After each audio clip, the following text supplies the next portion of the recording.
Well folks, you know what we are here for. It's time to review the Samsung Galaxy Z Flip 6.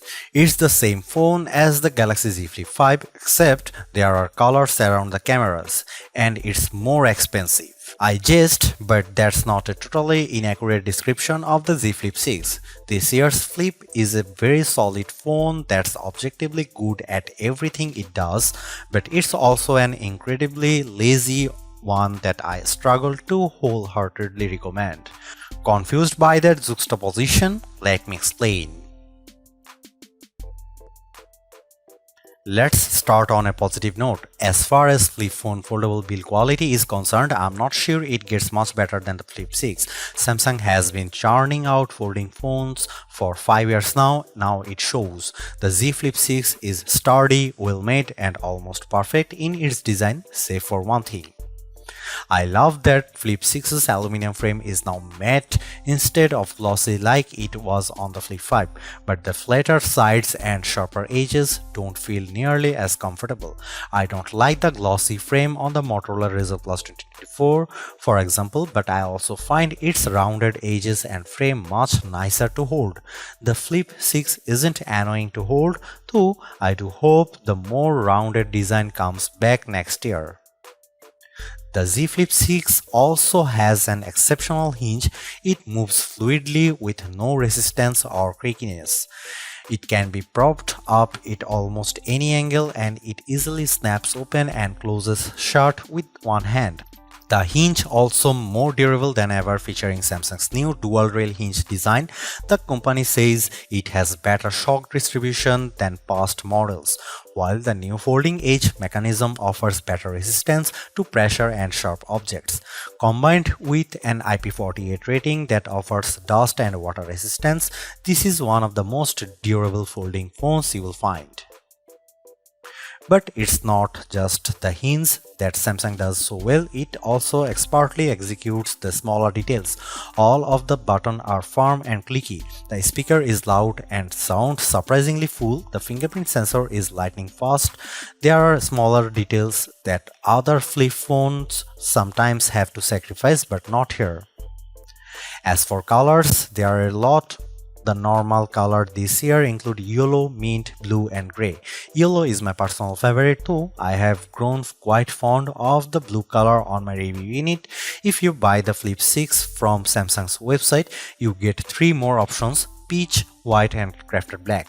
Crafted black has a Kevlar-like texture on the back that looks cool in photos, though it feels a bit cheap in person. Also, even though I joked about it at the beginning of the review, I do kind of love the matching colors around the cameras. It's a fun touch. We have 2 screens to discuss here and we will start with the inner one. It's great. It's a 6.7-inch AMOLED panel with 2640 by 1080 resolution, up to 120Hz refresh rate and up to 2600 nits of peak brightness. The increased brightness is a very nice touch, but otherwise this is the same display as last year. This is one area where I am fine with the Samsung keeping things the same. The Flip 6's display is bright, colorful and sharp and it looks excellent whether I am watching YouTube or scrolling Reddit. Samsung has long been an expert in the display field and it shows once again on the Flip 6. I also have to mention that the crease is far less prominent on the Flip 6 than it was on the Flip 5. It is still there and more noticeable than the almost non-existent crease on Motorola's new Razr phones, but it's a big step in the right direction. Where the Flip 5's crease feels like a canyon, the Flip 6's feel like a very small divot. That's the inner screen. What about the cover one? This is where I start complaining. Last year, the Galaxy Z Flip 5 took the teeny tiny 1.9-inch cover display on the Flip 4 and expanded it to a much larger 3.4-inch one. It was a big deal, enabling helpful widgets, an on-screen keyboard, and full application support. It was a commendable step forward, but even in 2023, it already fell behind what Motorola offered with that year's version of the Razr Plus. So how did Samsung improve the cover screen on the Galaxy Z Flip 6? It didn't, not at all. Just like last year, it's a 3.4-inch AMOLED panel with a 720 by 748 resolution and a 60Hz refresh rate. It's serviceable, but that's about it. The low resolution makes icons and text look fuzzy, the 60Hz refresh rate feels sluggish, and the 3.4-inch size feels cramped by 2024 standards. You also still can't run apps on the cover screen without jumping through a half dozen hoops. Meanwhile, the Z Flip 6's biggest competitor, the Motorola Razr Plus 2024, kicks the living daylight out of it. For context, the Razr's cover screen is a 4-inch AMOLED panel with 1080 by 2640 resolution and up to 165Hz refresh rate. Yes, those are the cover screen specs. The Razr Plus makes the Z Flip 6 look antiquated by comparison. This is one of the areas where Samsung needed to improve the most. Instead, it took the Flip 5's cover screen, slapped it on the Flip 6 and called it a day. It's incredibly disappointing and one of the phone's biggest sins.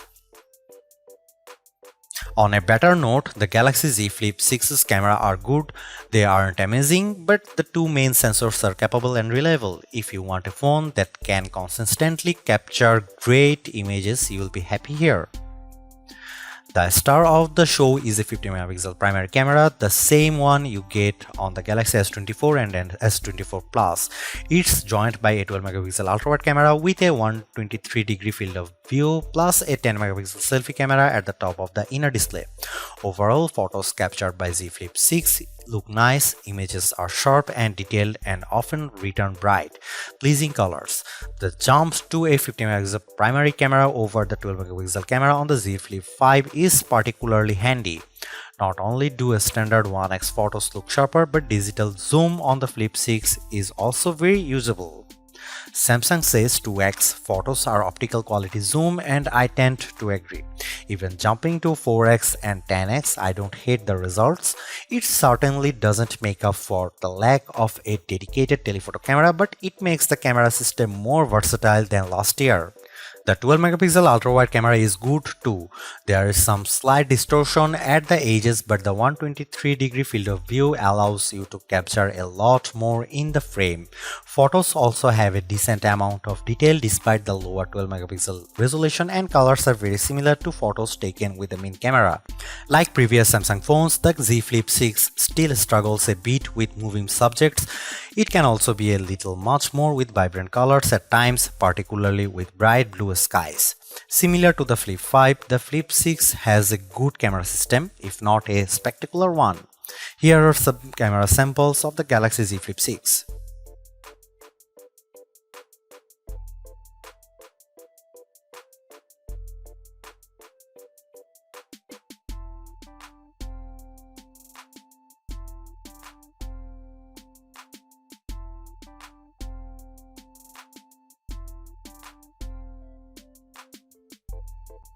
Take a look inside the Galaxy Z Flip 6 and you will find a Qualcomm Snapdragon 8 Gen 3 chipset, the exact same one you get on the Galaxy S24 and S24 Ultra.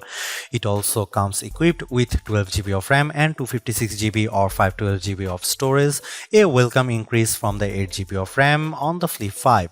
As expected, the Galaxy Z Flip 6 performs exceptionally.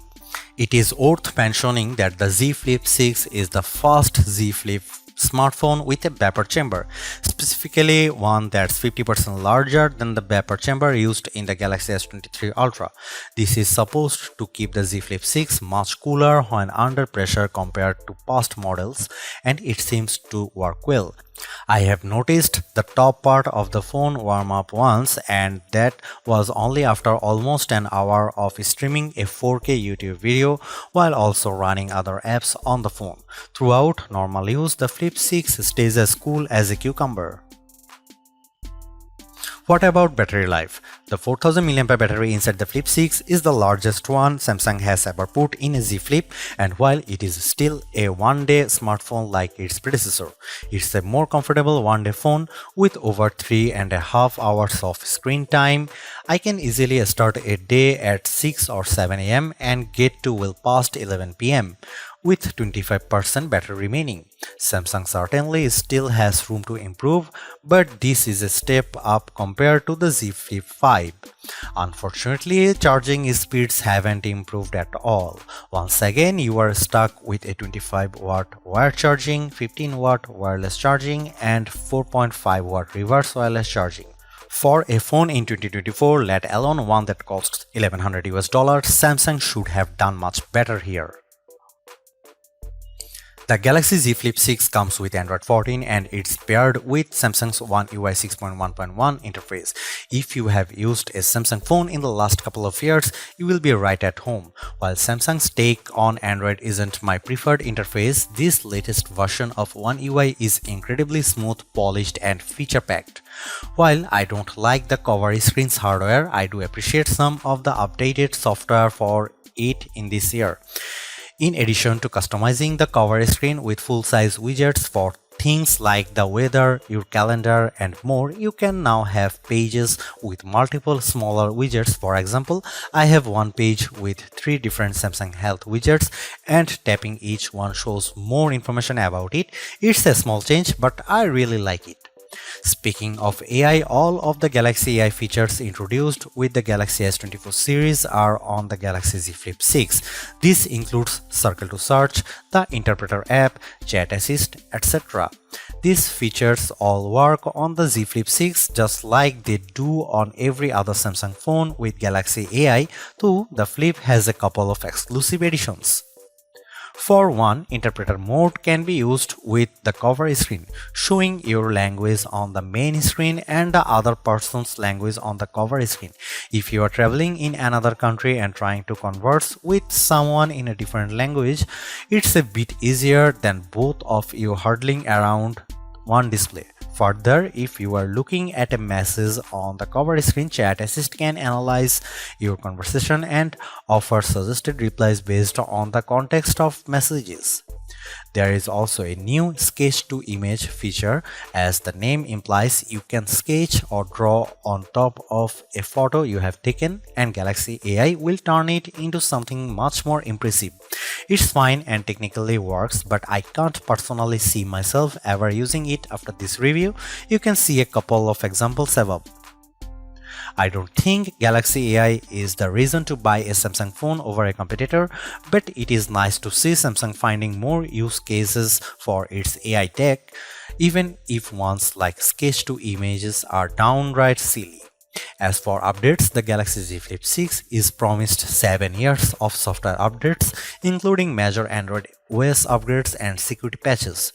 This is the same level of support you get on the Galaxy S24 series, and it's great that Samsung has extended it to the Z Flip 6. Well done, Sammy. The Samsung Galaxy Z Flip 6 is available for pre-orders now. It starts at $1,100 in the US, which is a $100 increase over the Z Flip 5. If you need more storage, you can upgrade to 512GB version for $1,220. Price increases are a natural part of the smartphone industry, but it feels especially bad with the Z Flip 6. By every measure imaginable, this is an extremely iterative update over last year's Z Flip 5. Outside of improved durability, a new chipset, a little extra RAM, and a new camera, it's essentially the same phone as last year. The Z Flip 6 can be purchased from Samsung's website, Amazon, Best Buy, and most major carriers. Regular sale will begin on July 24. This all puts the Samsung Galaxy Z Flip 6 in an awkward position. If you have a much older Z Flip and you are dead set on getting the newest model, you won't have a bad time with the Flip 6 at all. Hell, I've had a great time using it, but I also don't think it should be at the top of your shopping list. If you want a good Samsung foldable, you can save yourself hundreds of dollars and buying a Galaxy Z Flip 5 and really not miss out on much at all. Alternatively, if you can escape Team Samsung, this year's Razr Plus kicks the Flip 6's butt in more ways than one and costs $100 less. It's not that Samsung made a bad phone with the Z Flip 6, it just made a lazy one.